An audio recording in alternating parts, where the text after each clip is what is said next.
Hey everyone, welcome back to the channel. I'm Michael, this is PokeOz. Today I'm going to share with you 5 things that I think are going to ruin your Pokemon investing experience. Before we do, check out this little promo. I went into EB Games today just to buy a few booster packs, just to see if I can ruin my day again and waste money and not pull anything, which seems to be the case every time I buy packs. Anyway, if you spend over 20 bucks Australian, which is not very much, you got this cool Umbreon promo with the EB Games exclusive little logo on it. So check it out. It's a cool looking promo, I thought. And hey, it's free, so who knows what it's worth? Probably $1, $2, maybe less. Who knows? But anyway, typical me fashion. I bought some Obsidian Flames. I've still got some Silver Tempest in there, and I picked up some Paldea Evolved and didn't pull much. Actually, hold on. Yes, I did, but I don't think it's worth anything. Vesper Queen or whatever that is, but have a look. Worth probably $4 Australian or something, no doubt. Anyway, on to the topic at hand. So, investing, and 5 things that I think will ruin your investing experience in Pokemon sealed or singles investing. First things though, a little bit of background before we jump into the 5 things that'll upset your experience. I found an interesting stat that said 15% of all stock market investors in the US started in 2020. 15% of everyone that's investing in the stock market started in 2020. That's pretty close to, well, it is very close to 1 in 6 or 1 in 6.5. So 1 in 6 people that are investing in stocks started in 2020. That's crazy. And if you reflect that into the Pokemon card world, I remember I was probably one of the, I think there was 900 members. If you haven't jumped on it, jump onto the Poke Investing Reddit forum. I'm certainly not affiliated with it in any way, shape, or form. But when I started on that, I think we had 900 members in there. And that probably was back at maybe late 2019 or early 2020. I can't remember exactly.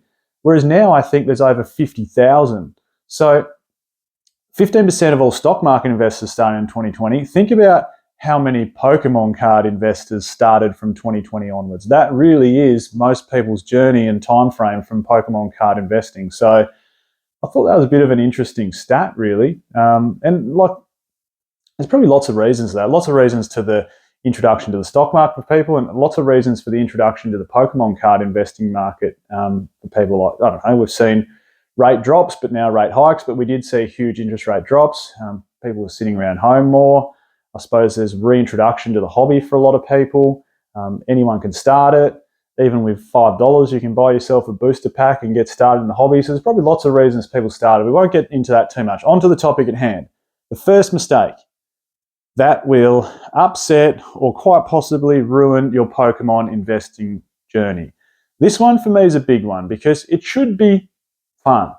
And if you're constantly watching the market, that is, I think, the first big mistake.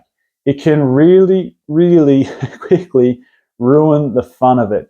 If all you do is every day, maybe not every day, but even if it's once a week, and like there's apps now like the Collector app, there's TCG Player that tracks prices, there's eBay that you can look at completed listings and sold listings and what's currently up for sale. If you're checking every day on your booster box or your booster pack or your 3-pack blister or your single card or your Elite Trainer box or your Pokemon Center Elite Trainer box or your Ultra Premium collection, you're just going to sort of ruin the whole point of it. Like, it's not something that happens overnight. So before you even start investing, you should ask yourself, how long do you plan on holding this for? And to be, in all fairness, probably checking once a quarter is okay. That's 4 times a year that you're checking on a product. I think that's a perfectly reasonable time frame. In fact, it's probably even a little bit too much as well. So if you're checking every day and checking up, have I made $1? Collector app.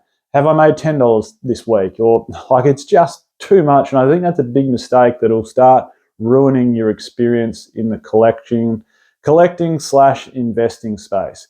The second big mistake, and this is probably the biggest one ever, is chasing the trends. Or, for lack of a better word, FOMO, that fear of missing out. And we've seen it massively. And here's probably the best example in the Pokemon card world, is that waifu rise in popularity. I'm just going to bring up a couple of waifu cards on TCG Player right now that have tanked badly in the last 3 months. Because you know what?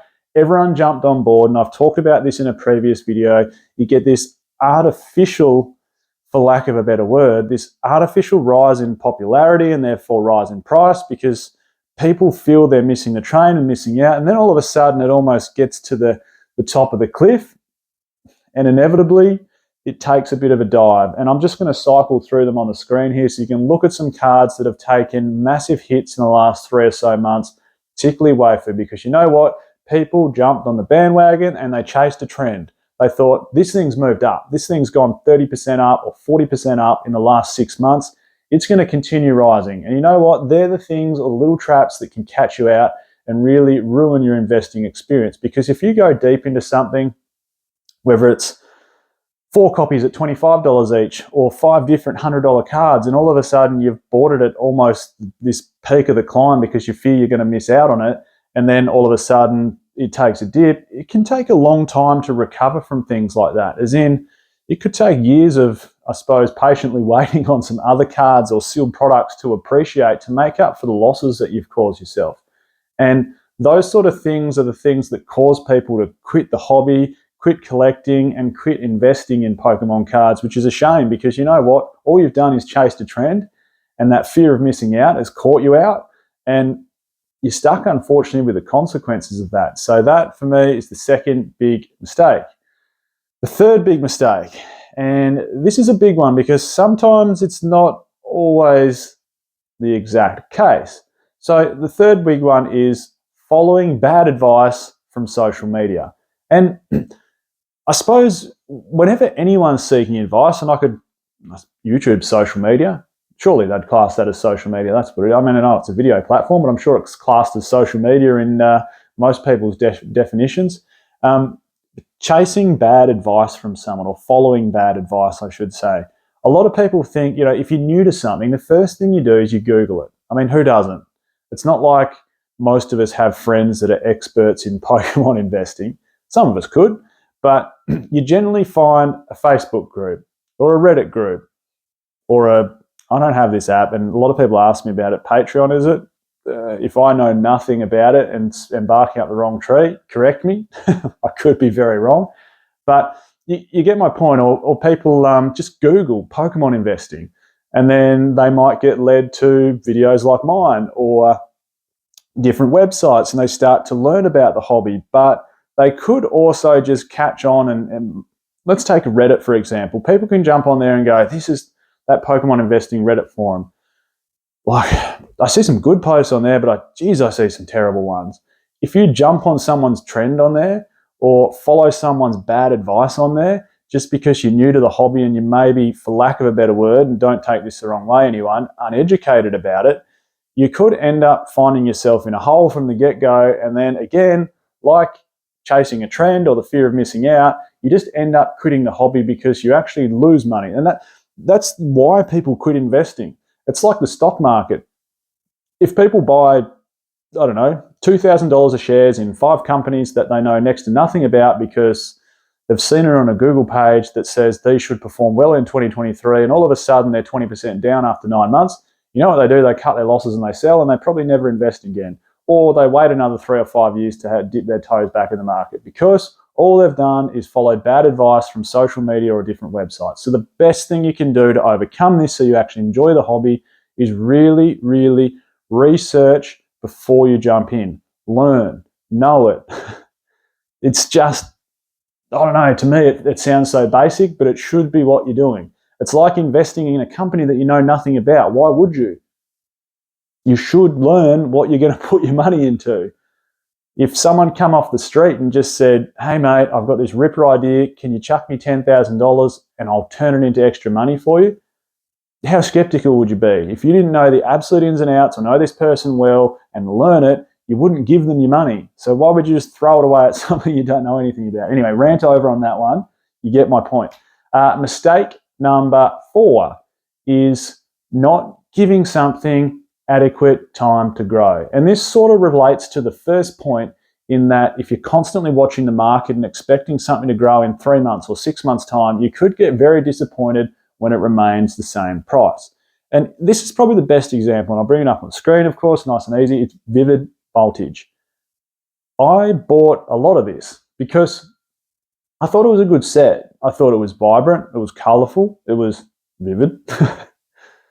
Geez, that's a shocking joke. Anyway, I thought it was a nice set with, and I've mentioned this before, a strong Pikachu Rainbow Chase card. Some people, you can love or hate rainbow cards. I thought the Amazing Rares was something new and cool, and it was almost like a throwback to the Gold Star cards, as in the holo pattern and the Pokemon was sort of coming out of the frame a little bit. I thought, they're onto something in this set. It is a really, from the get-go, looking at it as it was launching, it was one hell of a nice looking set.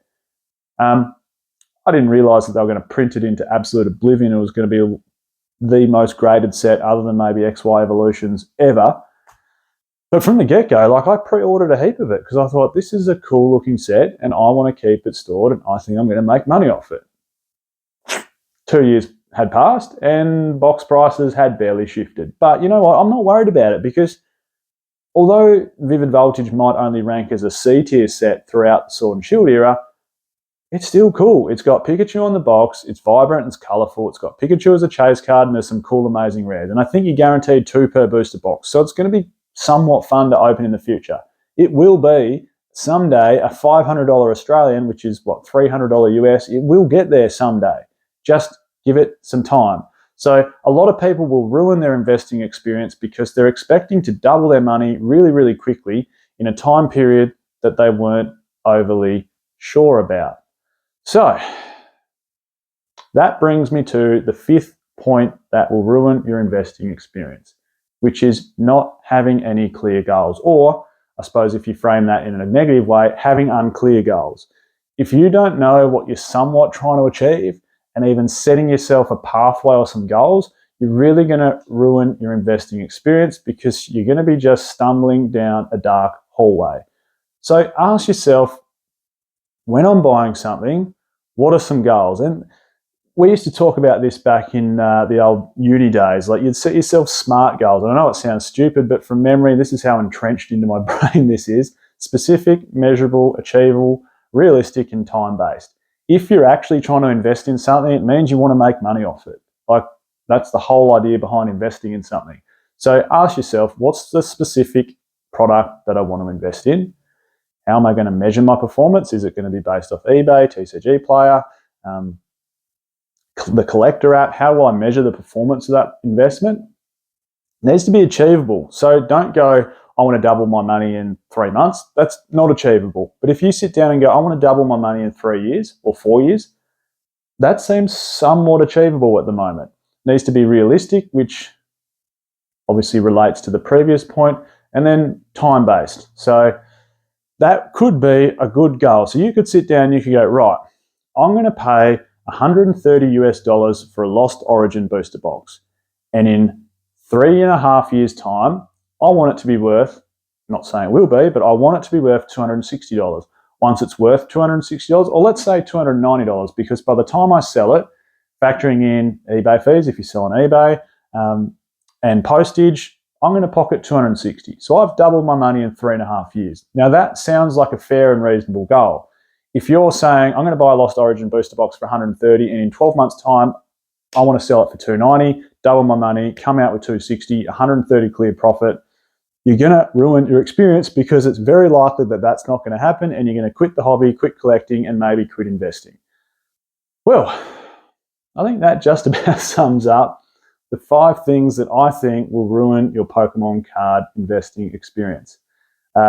Next video will be more positive. We'll talk about things that will maybe improve your Pokemon card investing experience. Hope everyone learned something. I'm Michael. This is Pokeoz. There was no sport on this time around. What do we got coming up? Oh, we got the Cricket World Cup at the moment. Now I'm getting sidetracked. Australia lost their first match, which sucked because we had India 3 for 2. And those 2 were buys. So the top score out of the first 3 batsmen were sundries. Anyway, we've got a little bit of work to do, Australia. US viewers, I don't think you guys are in it. Are you in the World Cup?